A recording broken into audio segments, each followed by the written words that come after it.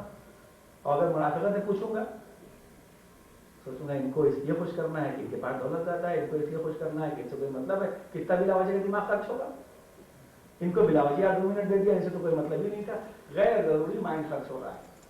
اور محبت ہے یہاں کے اوپر آیا، دیکھا اتنے مومن ہے، جس کا چہرہ ہوتا ہے دیکھا تو کیا بات ہے، آپ کے اوپر نشان ہے، جس کو کوئی بات دیکھی ہم کو کیا بتا، ہم کو محبت کر کے آگے بڑھ جاتا ہے۔ اور آج توجہ نصف العقل، یہ اقوال عجیب و غریب ہے، محبت کرنا آدھی الگ ہے۔ بہرحال تو بات یہاں تک آ رہی تھی کہ بس نے اسی وقت ختم کیا کہ اپنی اکیلے کی زندگی میں مولا فرماتے ہیں کہ کہاں تک کہ اپنی زبان کو اچھی باتوں کا عادی بنائیں، اپنے نگاہوں کو اچھی باتوں کا عادی بنائیں، کہ جو اتنے زیادہ ڈیجیٹل سیکنڈ کا اسلام خیال رکھتا ہو کہ امام زمانہ سے ایک عالم نے پوچھا، دیکھیے ان کی بھی توجہ دیکھیے کہ کتنا وقت برباد نہیں، یعنی میں 2 بات بیان کر کے اب تاخیر تھوڑی ہو گئی جاتا، اب خالی ہوتی ملی سے محفل کے ماشاءاللہ محفل وقت سے ختم ہوئی ہے، ٹھیک 11:14 پہ یہاں کی تھی، 11:14 کو حسینی کی ختم ہوئی، یہ کمال ہوتی ہے۔ تو انہوں نے پوچھا کہ قنوت کے بعد جب ہم ہاتھ نیچے گراتے ہیں تو نیچے تک پہنچنے میں اتنے دور میں کیا کریں؟ امام زمانہ سے بہار الباب میں امام زمانہ سے پوچھا کہ قنوت کے بعد ہم ہاتھ نیچے گراتے ہیں تو یا تو قنوت میں ہاتھ رکھنا مستحب ہے، یہاں دونوں رانوں پر ہاتھ رکھنا مستحب ہے، یہ بیچ میں کیا کریں؟ جب تک ہاتھ یہاں سے یہاں پہنچ رہا ہے اتنے سیکنڈ میں کیا کریں؟ تو دیکھیے وہ بھی سوچتے کہ اتنے سیکنڈ کے لیے کوئی حکم پروردگار ہوگا۔ امام نے فرمایا اس ہاتھ سے جب گراؤ تو سینے پر لے کے یوں کر کے یوں لے آؤ، یہ نہیں کہا کہ اتنے وقت کیوں توجہ کے لیے کیا ضرورت۔ تو مطلب یہاں تک، اور جب آدمی حاضر و ناظر سمجھے تو ہمارے کچھ علماء ایسے ہیں جن کا لقب ایسا ساتھ لگ گیا ہے کہ جب وہ لقب لکھا جاتا ہے وہی عالم مراد ہوتے ہیں، دوسرا نہیں ہوتا۔ مطلب علامہ لکھا ہو، علامہ نے یہ فرمایا، بھائی علامہ نے پاکستان کی بات نہیں کر رہا ہوں، اور جو ملک وہاں تو اپنے ہاتھ سے علامہ لکھتے ہیں، خیر برا نہ مانیے، وہ وہاں کی وہاں ویسے وہاں علامہ مانے ذاکر کے ہوتے ہیں، برا مانیں۔ علامہ اس بات کی پہچان ہوتی ہے کہ وہ آدمی ذاکری کرتا ہے، غلط بات اس کا آپ اس کو، یہ آدمی اس بات کی ایکسپلین کرتا ہے، اس چیز کا غور کریں تو اس میں نگیٹو پہلو نہیں ہوتا ہے، وہ علامہ جو ذاکری کرتا ہے یا عالم دین کا پیشہ تو وہ لکھ لیتے ہیں۔ لیکن ہماری کیا تاریخ شیعت میں جب لفظ علامہ لکھا، علامہ نے یہ کہا تو علامہ دوسری بھی ہیں لیکن کوئی نہیں کہا، علامہ سے مراد صرف علامہ ہلی، علامہ مجلسی بھی نہیں ہے۔ جب صرف علامہ لکھا، علامہ نے یہ کہا، علامہ کی بات آپ نے پڑھی، علامہ نے بہت جاننے والا مبالغے کا صیغہ ہے، تو اس سے صرف علامہ ہلی مراد ہوتے ہیں۔ اس لیے علامہ مجلسی کے ساتھ جب لفظ علامہ استعمال ہوتا ہے تو اس علامہ مجلسی کہا جاتا ہے، ورنہ علامہ ہلی۔ جب خالی سید لکھا ہو، آپ وہاں سید نے یہ کہا، شیخ سید نے یہ کہا، شیخ سید نے یہ کہا، شیخ سید کی کتاب میں یہ ہے، تو جب لفظ شیخ خالی لکھا جائے اور کچھ نہ ہو تو یہ چونکہ اس نام کے ساتھ اتنا مشہور ہو جاتا ہے اس دنیا میں کہ وہ نام بھی اس کی پہچان میں جاتا ہے، تو اس شیخ سے مراد صرف شیخ توسی ہوتے ہیں۔ اور جب دعا کتاب میں سید آ جائے، سید نے یہ کہا تو صرف اسے سید ابن طاؤس علیہ الرحمہ، یعنی صرف وہی ہے اس سے مراد۔ علامہ مطلب وہ شیخ کے معنی شیخ، یعنی شیخ توسی. سید کا مطلب صرف سید ابن طاؤس علیہ رحمۃ اللہ، جبکہ شیخ نے سید نے اقبال میں یہ کہا، تو سید کا مطلب برا ہوتا ہے یہ القاب ایسے جو تاریخ علماء شیعت میں کچھ لوگوں کے لیے مخصوص ہو گئے ہیں. علامہ سے مراد علامہ علی، سید سے مراد سید ابن طاؤس، شیخ سے مراد شیخ توسی. اسی طریقے سے ایک لفظ جو سب سے بڑا بھائی ہے وہ ہے مقدس. مقدس یعنی تقدس، وہ صرف ایک آدمی کے لیے آتا ہے، مقدس اردبیلی نام سنا ہوگا. ان کے لیے یہ ہے کہ زندگی بھر ٹانگ پھیلا کے نہیں سوئے، ہمیشہ ٹانگ سمیٹے رہتے تھے، اور سونے میں بھی ٹانگ نہیں پہنتی تھی. کہتے نہیں میں خدا کے سامنے حاضر ناظر سمجھتا ہوں، کسی بادشاہ کے سامنے کوئی ٹانگ پھیلا کے نہیں دیتا. تو تاعمر زندگی بھر کبھی ٹانگ پھیلا کر نہیں سوئے، ایسے ہمارے علماء ہیں. تب ان کو مقدس کہا کہ کبھی بھی جب کربلا میں معلّہ زیارت کے لیے گئے تو کبھی بھی آپ نے اپنے وضو کو باطل نہیں کیا جب تک حج کربلا میں رہے. اگر بس اتنی دیر رہتے تھے کہ جب تک آپ کو کوئی حاجت پیش نہ آئے، اس کے علاوہ حدود کربلا سے باہر نکل آتے تھے. جب کربلا میں معلّہ زیارت کے لیے گئے وہ اتنی دیر رہے جب تک کہ آپ کو وضو سلامت رہا. اس کے بعد جہاں وضو ٹوٹنے کی نوبت آئی وہ حدود کربلا سے باہر نکل جاتے تھے. اتنا تقدس تھا. مشہور آپ نے سنا ہے کہ جانے کے لیے خالی خچر لیا، ایک آدمی نے خط دے دیا کربلا جا رہے تھے سفر میں، تو پھر اس کو سوار نہیں ہوا اس کے اوپر کہ میں نے کرایہ پر دیا تھا، یہ تھوڑی کہا تھا کہ کسی کا خط دے جاؤں گا اس پر. چوتھا واقعہ آپ سنتے ہی ہوتے ہیں کہ مقدس کی آواز ہی کب آئی تھی. پھر صبح کی نماز کا وقت ہو رہا تھا اور پانی نہیں تھا، جب ڈول ڈالی پانی کے لیے اور پانی جب نکال رہے ہیں بار بار تو اشرفی بھری ہوئی نکل رہی ہے بھاری بھاری، اور یہ کہہ کے پلٹ رہے کہ نماز سے کب جا رہا ہے، مجھے پانی نہیں چاہیے، مجھے اشرفی چاہیے، اشرفی نہیں چاہیے، مجھے پانی چاہیے. جب بار بار اس اشرفی کو جو بھی اس میں نکلا اسے الٹ دیا کنویں کے اندر. اب ہم ہوتے آج کل کے ہمارے جیسے تو ہزاروں اس میں جتن نکالتے، ہمارے ساتھ اس میں غریبوں کو کتنا فائدہ ہوگا. 2 بوتل بازار سے خرید لیں گے فریش واٹر، اس سے وضو کر لیں گے. کمال کی بات ہے، ابھی تو ٹائم کافی باقی ہے نا بھائی. اتنی اشرفی میں ایک مسجد بن جائے گی، کیسی بیوقوفی کی بات ہے. تو اپنے نفس کو کہتے ہیں اتنی اشرفی مل جائے گی، اس میں سینٹر کا قرضہ ادا ہو جائے گا، اس کے اندر لے جائیں گے سب ہو جائے گا. یہ کون سی بات ہے کہ اشرفی اتر کے وضو کے لیے پانی مانگ رہے. لیکن یہ بار بار الٹتے رہے. یہ ذہنیت تھی. کیوں؟ کہنے کہ ہر چیز ہمیں چاہیے، دولت بھی چاہیے، مسجد بھی چاہیے، سب چیز چاہیے، لیکن ہر چیز بدلیے خدا چاہیے. خدا بدلیے، مادیت نہیں چاہیے. مادی زندگی بدلیے خدا چاہیے، تاکہ الہیات کا خون ہمارے ہر کام کی رگوں میں دوڑتا ہے. بس میں نے بات کافی تاخیر معذرت اس لیے اتنی دور تک لایا تھا کہ یہ مسائل ایسے مسائل ہوتے ہیں، اسے آدمی پڑھے کیسے انسان ہو کر. آپ یہ بتائیے پہلے مجھے، ایک انسان ہو کر اس مسائل کو بیان خالی کیسے کرے. ظلم کیا تھا ان کی بات آپ چھوڑ. اللہ اکبر کہ وہ بچے جو اپنے باپ سے الگ ہو گئے، اللہ اکبر راستوں میں بھٹکتے پھر رہے ہیں، اپنے باپ کے ساتھ آئے تھے، اللہ اکبر. اور یہ بچے اس طریقے سے قید کے اندر گزار رہے ہیں کہ اس قید کے اندر بھی دیکھیے آج کل بھی جیل ہوتی ہے تو 2 قسم کی جیل ہوتی ہے. یاد رکھیے گا، آپ دیکھا ہوگا نا یہاں پر بھی جیل ہے، آپ جانتے ہیں. بچوں کی جیل الگ ہوتی ہے. بچوں کو جیل میں اس طریقے سے ظلم نہیں کیا جاتا بھائی، بچوں کی الگ ہوتی ہے، ظالموں کی جیل الگ ہوتی ہے. لیکن وہ دور حکومت تھا کہ بچوں کے ساتھ بھی وہ سلوک کیا جا رہا تھا جو ظالموں کے ساتھ کیا جاتا. اللہ بڑھیا غور کیجیے، نہ انہیں صحیح کھانا ملتا تھا، نہ صحیح پانی ملتا تھا. اذیت اٹھاتے اٹھاتے بچوں کی یہ نوبت آ گئی تھی کہ شاید موت کی دعا کرنے لگے. اللہ اکبر. اتنی مصیبتوں کے درمیان میں علماء سے بیان میں اس مذاہب کو سوچ نہیں پاتا. میں تھوڑا کہ انسان ہو کیسے کون سوچے. اور اس کے بعد یہ ایک شریف آدمی جو اعلیٰ خاندان کا چاہے وہ ہر انسان کے لیے تو ہے کہ بڑا انسان ہو کہ وہ کسی سے کسی بات کی ریکویسٹ کرے جو اس سے کم کہو. خاندان بنی ہاشم کے بچے اور گزارش کر رہے ہیں کس سے، دروغہ زندان سے جس کو جیل کے دروازے پر بٹھایا گیا. اللہ اکبر. اور اس کے بعد اس سے باتیں ہو رہی تو پوچھ رہا ہے کیا تم خاندان رسالت کے ہو؟ ارے ہم تو محب اہل بیت ہیں، بس اتنا کرتے ہیں کہ ہم سے کچھ تو نہیں ہو سکتا، ہم دروازے کو کھولے دیتے ہیں، تم باہر نکل جاؤ اور آپ کی تاریکی میں کہیں. اس کے بعد کوئی بات نہیں، ایسا نہ ہو کہ میرا نام آ جائے، ظالم حکومت بہت ظالم ہے، اگر میں نے تمہیں چھوڑا تو تمہیں بڑا ظلم ہوگا. رات کی تاریکی میں اس نے دروازہ زندان کو کھول دیا. اللہ اکبر. دروازہ زندان کو کھولا، دونوں بچے بھٹکتے ہوئے چل. جب دیکھا ایک مرتبہ سورج نمودار ہو رہا ہے، اب انہوں نے دیکھا کہ چاروں طرف گھوڑے دوڑ رہے ہیں، اس لیے کہ اہل بیت سے لوگ ڈرتے تھے تو پہلے بچے بھی ہو تو ان سے بھی ڈرتے تھے کہ یہ بڑے ہر اعتبار سے بڑے ہوتے ہیں. دیکھا کہا کہ یہ ہمارے تو یہ ہماری تلاش میں دوڑ رہے ہیں. بچے جنگل کی طرف گئے، دیکھا ایک دریا کے کنارے، ایک نہر کے کنارے ایک درخت ہے، اور درخت کے اوپر جا کے دونوں بچے بیٹھ جاتے. اللہ اکبر. اور بیٹھنے کے وہ خاموش بیٹھے رہتے ہیں. اتنے میں آپ جانتے ہیں کہ حارث ملعون کی زوجہ آتی ہے اور آنے کے بعد چاہتی ہے کہ اس نہر سے یا اس تالاب سے پانی بھرے, لیکن جیسی پانی بھرنا چاہتی دیکھتی ہے کہ دو خوبصورت سے بچے پانی میں نظر آ رہے ہیں. اس نے آسمان کی طرف نگاہ اٹھائی, دیکھا درخت بچے بیٹھے ہوئے ہیں. دونوں نے گزارش کے نیچے چلے آؤ, اپنا تعارف تو کراؤ. جب انہوں نے تعریف کرایا کہ ہم مسلم ابن عقیل کے بیٹے ہیں, ہم خاندان رسالت کے بیٹے ہیں, ہم خاندان نبوت سے تعلق رکھتے ہیں, تاکہ ہم بھی تمہارے گھرانے سے محبت کرنے والے ہیں, چلو ہمارے گھر آرام کر لو. بچوں نے آرام کا نام سنا, کہا تمہارے گھر جانا نہیں چاہتے, ایسا نہ ہو کہ ظالم تمہارے ساتھ میں برا سلوک کرے. اس نے کہا ہمارے لیے بڑا شرف ہوگا. اس نے بچوں کو لیا اور بچوں کو لے کے اپنے گھر گئی. جانے کے بعد اس نے بچوں کو کھانا کھلایا, پانی پلایا, محبت کے ساتھ بستر لگا دیا. دن بھر تھکا ہوا جب اس کا شوہر واپس آیا, بات تمام ایک مطلب اس کا شوہر مطلب واپس آیا. آنے کے بعد وہ تھکا ہوا جیسے ہی بیٹھا, اس نے کچھ آواز ہونے کی سنی. اس لیے دونوں بچے جب پوچھے تو کہا کہ بڑے بھائی نے چھوٹے بھائی سے کہا, یا چھوٹے بھائی نے بڑے بھائی سے کہ بھیا ہم نے خواب میں دیکھا. کیا خواب دیکھا ہے؟